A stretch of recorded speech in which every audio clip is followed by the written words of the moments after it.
Türkmen vatandaşlarının ülkeye dönüşü Cumhurbaşkanının kararına bağlı olacak. Türkmenistan'ın göç yasası, anavatanlarına dönemeyen vatandaşların pasaportlarını uzatacak şekilde değiştirildi. Yönetmelik, 8 Haziran'da Bir Taraf Türkmenistan gazetesinde yayımlandı. Geçici veya sürekli olarak yurt dışında ikamet eden Türkmenistan vatandaşları, süresi dolan veya ellerinde olmayan nedenlerle Türkmenistan'a dönememeleri halinde süresi dolan pasaportları Cumhurbaşkanının kararı ile yenilenebilir. Türkmenistan, deniyor. Pasaportların verilmesine ilişkin kurallar henüz yayınlanmamıştır. Türkmenistan, yurt dışındaki vatandaşlarının sayısına ilişkin resmi istatistikler yayınlamamaktadır.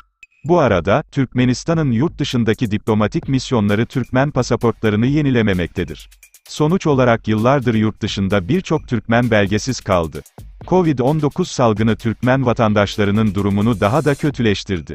Yalnızca Türkiye'de en az 10 binlerce Türkmen göçmen yasa dışı olarak yaşıyor. 5 Haziran'da Bağımsız Yayın Türkmen News, Dışişleri Bakanlığı'ndan bir kaynağın Türkmenistan konsolosluklarının yakında pasaportları 2 yıllığına uzatmaya başlayacağını söylediğini aktardı.